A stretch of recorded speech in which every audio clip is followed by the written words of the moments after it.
Hello बच्चों, कैसे हो। मैं आज के इस वीडियो में अभ्यास प्रश्न 23-24 कक्षा 9 विषय गणित का प्रश्न पत्र हल करवा रहा हूँ।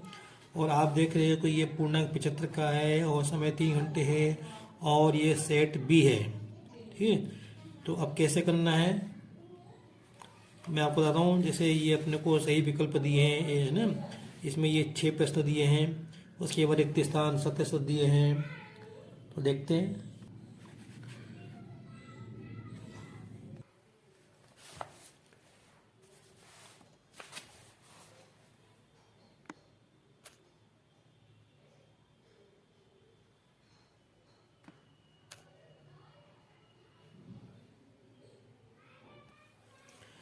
निम्न में परिमेय संख्या है, तो ये अपरिमेय संख्या, ये परिमेय संख्या, ये अपरिमेय संख्या, ये है परिमेय संख्या।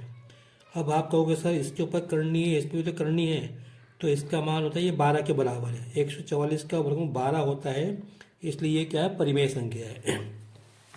फिर 10 पे घात 1/3, तो इसके अंदर इसका मान 1 आएगा। इसका मान कितना आएगा, 1 आएगा। फिर निम्नलिखित में से कौन सा बहुपद नहीं है, तो ये वाला जो प्रश्न है उत्तर ये बहुपद नहीं है। बाकी सब ये बहुपद है, ये बहुपद है, ये बहुपद है, ये अचर बहुपद है, ये शून्य बहुपद है और ये रैखिक बहुपद है। आगे देखते हैं, यदि a प्लस बी प्लस सी बराबर 0 तो a³ plus b³ plus c³ का मान क्या होगा, 3abc होगा। अब कैसे होगा वो मैं आपको बता देता हूँ। ये a³ plus b³ plus c³ minus 3abc बराबर a प्लस बी प्लस सी गुणा a² plus b² plus c² minus ab minus bc minus ac ये होता है। अब हमको क्या दिया है इसके अंदर, इसमें दिया है हमको a प्लस बी प्लस सी बराबर 0, ये हमको 0 दिया है। तो जैसे हम यहाँ पे 0 लिखेंगे और कोष्टक में ये संख्या लिखेंगे ये वाली, तो इसका गुणा इसमें करें तो अपने को क्या मिलेगा, 0 मिल जाएगा। तो ये बराबर क्या हो गया, 0 हो जाएगा। हम इसको उधर ले जाएंगे तो प्लस क्या हो जाएगा, तो हो जाएगा a³ plus b³ plus c³ बराबर माइनस 3abc। इधर आएंगे तो प्लस के 3abc हो जाएंगे। तो इसलिए इसका सही उत्तर क्या होगा बच्चों, ये 3abc होगा। वर्गमूल 3 का दशमलव प्रसार क्या होगा, अशांत और अनवसानी होगा। ठीक है, देखो जैसे वर्गमूल 2 का ये दशमलव प्रसार है, डैश डैश डैश ये आगे तक जाएगा, इसके अंदर कोई क्रम नहीं है। तो एक तो ये अशांत है ना, क्योंकि अनंत तक जाएगा, और ये अनवसानी क्योंकि इसमें जो अंक आ रहे हैं वो इसमें कोई निश्चित क्रम नहीं है। तो जैसे वर्गमूल 2 वैसे ही वर्गमूल 3 भी अशांत अनवसानी होता है, क्योंकि बहुत लंबी संख्या है 1.73, तो यहीं तक मुझे ध्यान में। तो इसलिए जो है वर्गमूल 3 का दशमलव प्रसार कैसा, अशांत और अनवसानी। अब ये जो समीकरण रैखिक समीकरण है, तो ये रैखिक समीकरण 2 चर में है, तो इसके अनेक हल होते हैं, अपरिमित रूप से अनेक हल होते हैं। तो इस तरह से ये आपको प्रश्नों के उत्तर देना है, सही विकल्प चुनकर ये आपको अपनी उत्तर पुस्तिका में लिखना है। फिर ये नंबर 1 डाला है, फिर इसमें 6 प्रश्न है ना, इसमें शायद हाँ, और इसमें देखो कितने प्रश्न है, ये 6 प्रश्न हैं। एक छठा है इसमें, ये तो ऐसा, तो देखो अपरिमित रूप से अपरिमित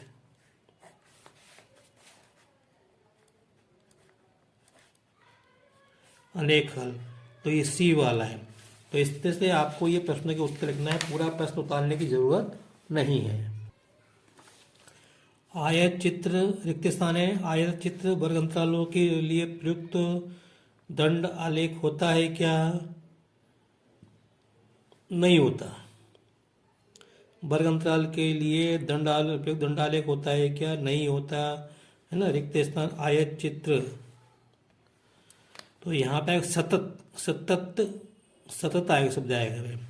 फिर x बराबर वाई बराबर a का आलेख जो है ये x अक्ष के समांतर जाएगा, यहाँ पे x अक्ष के समांतर x लिखा होता है।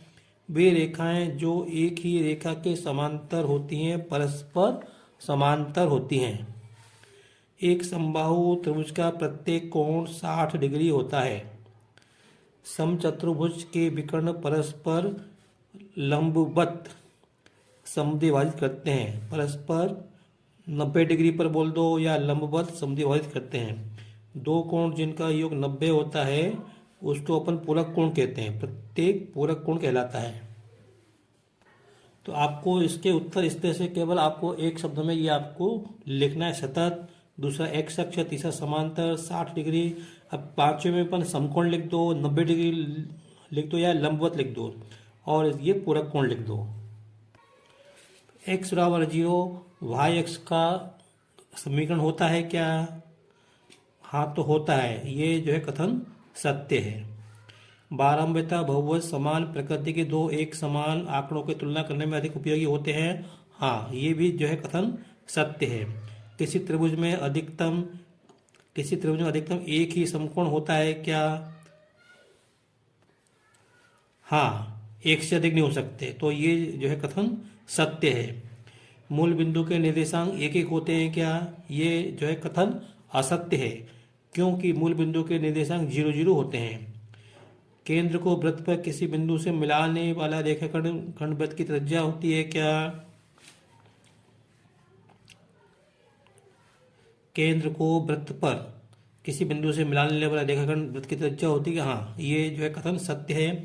और इस कोण की माप 360 डिग्री होती है क्या? नहीं होती। ये जो कथन असत्य है, क्योंकि इस कोण की माप 180 डिग्री होती है। आगे देखते हैं। यहाँ पे जोड़ी मिलान करना है। समचतुर्भुज है, समीकरण एक सरल रेखा है, ऊपरी सीमा निम्न सीमा ठोस आकृति का उदाहरण, और संभव त्रिभुज क्षेत्रफल और द्वितीय चतुर्भुज स्थित है। तो यहाँ पे देखते हैं 3 - 1 वर्ग चिन्हित, -3 1 वर्ग 3 4 बेलन। देखो, अब देखो समचतुर्भुज एक क्या है? समचतुर्भुज एक चतुर्भुज है, ठीक है। समीकरण का एक हल। अब इसके समीकरण के अनेक हल होते हैं। अनेक हल में से एक अपने को देखना, या तो ये हो सकता है या ये हो सकता है। हम कैसे मालूम करेंगे? इसलिए इसको अभी अपन छोड़ देते हैं। ऊपरी सीमा प्लस निम्न सीमा बटे 2 क्या होता है? इसका संबंध वर्ग चिन्ह से होता है। ठोस आकृति का उदाहरण क्या होता है? बेलन होती है। और ए भुजा वाले समबाहु त्रिभुज का क्षेत्रफल वर्गमूल 3/4 ए वर्ग होता है। और द्वितीय, अब यहाँ पे ये बचा, दूसरे चतुर्थांश पे स्थित है, तो दूसरे चतुर्थांश में x माइनस का होता है, y प्लस का होता है। तो या इसका उत्तर या तो ये हो सकता है या ये हो सकता है। तो दूसरे चतुर्थांश में माइनस प्लस होता है, तो इसलिए इसका संबंध इससे है, और इसलिए इसका संबंध इससे होगा। ये पांचवा है। एक वाक्य एक शब्द में उत्तर लिखो। बहुपद 2x + 4 का शून्य क्या है? तो इसका शून्य का आएगा 2x बराबर -4, तो x बराबर आएगा -4/2। देखो मैं बता रहा हूँ कैसे करना है। यहाँ पे मैं यहाँ पे करके बता रहा हूँ। 2x + 4 बराबर 0 लिखो यहाँ पे, ठीक है। तो 2x बराबर हो जाएगा -4, तो x बराबर हो जाएगा -4/2। तो ये आएगा -2, 2 से 4 करेगा 2 बार, तो इसलिए इसका शून्य क्या होगा बच्चों? -2 होगा। फिर यहाँ पे 2x बराबर y को ax + by + c बराबर 0 के रूप में लिखो। तो ये भी मैं आपको बताता हूँ। यहाँ पे ये ax + by + c बराबर 0, ये इसका उत्तर इस तरह से लिखना है। फिर उसके बाद तीसरा है -4 3 किस चतुर्थांश में स्थित होगा? तो ये दूसरे में होगा, क्योंकि माइनस प्लस है ना, तो ये दूसरे में होगा। और 2 3 की x अक्ष से दूरी, तो x अक्ष से दूरी क्या होती है? y का मान, तो 3 आएगा इसमें। एक किरण एक रेखा पर खड़ी है, तो इस प्रकार बने दोनों आसन्न कोणों का योग क्या होता है? एक किरण एक रेखा पर खड़ी हो, तो इस प्रकार बने दोनों आसन्न कोणों का योग 180 डिग्री होता है। कितना होता है? 180 डिग्री होता है। तो ये -4 3 दूसरे उसमें होगा, ये पहला, दूसरा, तीसरा, चौथा, ये दूसरे में होगा। और यहाँ पे जैसे अब इसी को मैंने 2 3 कह दिया, तो इस बिंदु की x अक्ष से दूरी ये होगी, तो ये दूरी 3 के बराबर होगी। तो यहाँ पे क्या होगा? ये जो बिंदु है इसकी दूरी कितनी होगी? ये 3 होगी, ये वाला 3, ठीक है। तो अब इसके बाद एक किरण, जैसे ये कोई रेखा है, किरण है ये, और इसके ऊपर एक किरण एक रेखा पर खड़ी है। ओ, ये कोई रेखा है, सुनो, देखो ऐसे समझो, रेखा ऐसे बनाना, ये रेखा, इसके ऊपर कोई किरण खड़ी, कैसे भी खड़ी हो, ये किरण है, तो 2 कोण बनेंगे, एक कोण एक कोण ये कैसे? आसन्न कोण। तो इन कोणों का योग कितना होगा? 180 डिग्री होगा। और फिर उसके बाद ये कोई वृत्त है, तो इस पर अपने 3 बिंदु ले लो, तो ये 3 बिंदु असमरेख है, तो असमरेख बिंदुओं से होकर एक और केवल एक वृत्त खींचा जा सकता है। यहाँ पे इसका उत्तर ये हो गया। अब इसको देखो, इसको सरल करना है, इसको सरल करना बहुत लंबा है। ऐसी 2 संख्या लिखो जिनके दशमलव प्रसार अनवसानी हो और आवर्ती हो। ठीक है, तो ऐसा अपन बता सकते हैं, किताब के अंदर देख लेना। फिर 32 पे घात 2/5 का मान निकालो, इसको भी आप निकाल सकते हैं। 32 को अपन क्या लिखेंगे, 2 पे घात 5 लिखेंगे और बस उसके बाद 5 से 5 कट जाएगा तो 2 पे घात तो 4 आएगा। फिर ऐसे इनको करना है। फिर इनको बताने के लिए कार्तीय तल पर आलेखित करो, ये मैं आपको देता हूँ।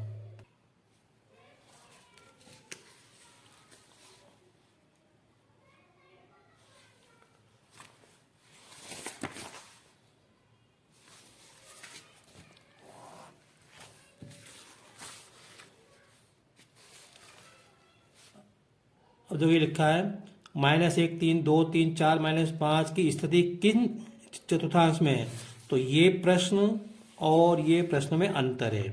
इसको हमको इस तरह से नहीं बताना है, केवल चिन्ह देख के बताना है कि ये कौन से चतुर्थांश में है।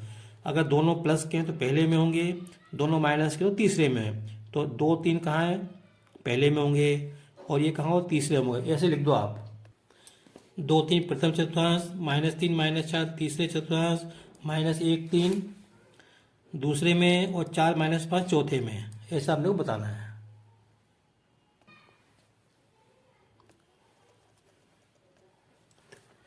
इसके 2 हल बताने हैं, बहुत सारे हल होंगे। तो पहले आपको x का मान 0 रखो, तो 4 गुणा 0 + 3y = 12।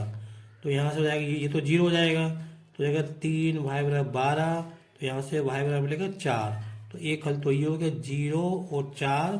अब क्या करो, अब रखो y के स्थान पे 0 यहाँ पे, तो 4x + 3 गुणा 0 = 12।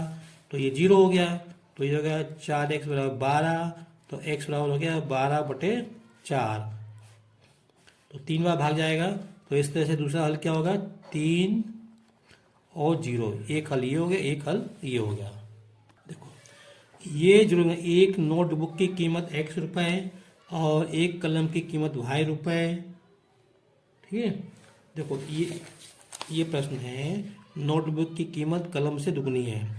इस कथन को निरूपित करने के लिए 2 चरों वाला रैखिक समीकरण, हमको 2 चर मतलब कुछ इस तरह से ये अपने को समीकरण बनाना है जिसमें x और y दोनों आए। तो देखो क्या लिखा है, पहले हम मान लें एक नोटबुक की कीमत x रुपये तथा एक कलम की कीमत y रुपये। अब क्या दिया प्रश्न में, हमको एक नोटबुक की कीमत और एक कलम की कीमत का दुगना, ये बराबर है। इसको क्या पढ़ेंगे, नोटबुक की कीमत कलम की कीमत की दुगनी है। ठीक है, अब इसका मान, अब एक नोटबुक की कीमत कितनी है, x रुपये, तो x लिख दो बराबर 2। एक कलम की कीमत कितनी है, y रुपये। ठीक है, हो गया, अपना उत्तर आ गया लगभग। अब इसको इधर ले आओ, तो x - 2y, इधर बचेगा 0। तो ये हमारा उत्तर हो गया। एक प्रश्न ये है 14वां, ये मुझे चित्र दिया, ये 2 समांतर रेखाएं दी है, एक और ये एक तिर्यक रेखा है, ये 50 का कोण है, ये x कोण है, ये 130 है, ये y है। तो हमको x और y के मान निकालना है। तो देखो ये दोनों कोणों का योग कितना हो रहा है, 180। तो इसको क्या लेंगे, 50 + x = 180 लिखेंगे। देखो ये ऐसे हमको प्रश्न हल करना पड़ेगा। तो x बराबर कितना हो जाएगा, 180 - 50 = 130। तो x बराबर कितना हो गया, 130। फिर उसके बाद अब देखो ये कोण क्या है, ये शीर्षाभिमुख कोण है। तो ये कोण इसके बराबर होगा, कहने का मतलब y कितना होगा, 130। तो यहाँ से y बराबर सीधे लिख दो, y बराबर 130। इसके साथ में लिख दो शीर्षाभिमुख कोण। और ये कैसे होगा, ये सरलेखीय कोण। ठीक है, इतना ही करना है। प्रतिवर्ती कोण वो होता है जो 180 से बड़ा और 360 डिग्री से छोटा होता है, जैसे 181, 270, 271 और 359। ये सब प्रतिवर्ती कोण है। ये हमको 16 प्रश्न दिया है। ABCD एक समांतर चतुर्भुज है जिसमें कोण 70 है, तो कोण भी हमको निकालना है। तो पहले अपन चित्र बना के समझने का प्रयास करते हैं। तो ये चित्र आपने को समांतर चतुर्भुज इस तरह से होता है, ये हमको आना चाहिए। फिर हमको ए यहाँ पे लेना है, बी यहाँ लेना है, सी यहाँ चाहिए। ऐसा नहीं कि ए यहाँ भी ले सकते हैं। तो ए बी सी डी हमको एक क्रम में लेना है। अब दिया ये कोण कितना है, दिया अपने को 70 डिग्री का दिया है, तो हमको कोण बी निकालना है। ठीक है, तो अब देखो इसको बोलते हैं आसन्न कोण। तो ये समांतर चतुर्भुज में आसन्न कोणों का योग कितना होता है, 180। तो ये कोण 70 प्लस कोण बी, 70 प्लस कोण बी बराबर कितना हो जाएगा, 180। तो कोण बी बराबर आएगा 180 माइनस 70 बराबर 110। तो ये कोण कितना आएगा, 110 आ जाएगा। अब ये प्रश्न हल करने का प्रयास करते हैं। आयत का एक विकर्ण आयत के एक तरफ 25 डिग्री पर झुका है। विकर्णों के बीच का न्यून कोण का मान क्या है। पहले तो हमको ये मालूम होना चाहिए कि आयत क्या होता है, आयत हमको जानना चाहिए, फिर उसके विकर्ण, और फिर हमको ये मालूम है न्यून कोण क्या होता है। न्यून कोण होता है 90 डिग्री से कम। तो हमारा जो उत्तर आना चाहिए वो 90 डिग्री से कम आना चाहिए। ये आयत बना दिया मैंने, देखो दोनों में अंतर है कि नहीं। ये समांतर चतुर्भुज है और ये आयत है। आयत का प्रत्येक कोण 90 डिग्री का होता है। अब मैंने ये इसका विकर्ण खींच दिया, तो ये कोण कितने का दिया है, 25 डिग्री, ये दिया 25 डिग्री का। फिर मैंने ये भी विकर्ण खींच दिया, तो ये भी 25 डिग्री, ये भी 25 डिग्री का होगा। ठीक है, अब तो ये पूछा है कि विकर्णों के बीच का कोण, मतलब ये कोण या ये कोण कितने कितने का होगा, ये हमको बता है। तो देखो ये ओ ए बी क्या है, एक त्रिभुज बन रहा है। त्रिभुज के तीनों कोणों का योग कितना होता है, 180 होता है। ये कोण मालूम है, ये कोण मालूम है, ये कोण नहीं मालूम, तो इन दोनों को जोड़ के 180 में से घटा देंगे। तो यहाँ पे कोण ए ओ बी बराबर 180 में से इन जोड़ के घटा दो, 25 प्लस 25, तो ये जाएगा 180 माइनस 50, तो यह 130। तो ये कोण कितना हो गया, विकर्णों के बीच का कोण 130 हो गया। आधा उत्तर आ गया। लेकिन न्यून कोण पूछा है, ये तो अधिक कोण है, तो न्यून कोण क्या है, ये न्यून कोण होगा। ये अधिक कोण है तो ये न्यून कोण होगा, ये भी न्यून कोण होगा। तो इन दोनों का योग कितना होगा, 180। तो ये कोण न्यून कोण निकालने के लिए हम 180 में से 130 हटा देंगे। न्यून कोण बराबर 180 में से 130 घटा देंगे, तो कितना आएगा, 50 डिग्री। बस यह इसका उत्तर हो गया।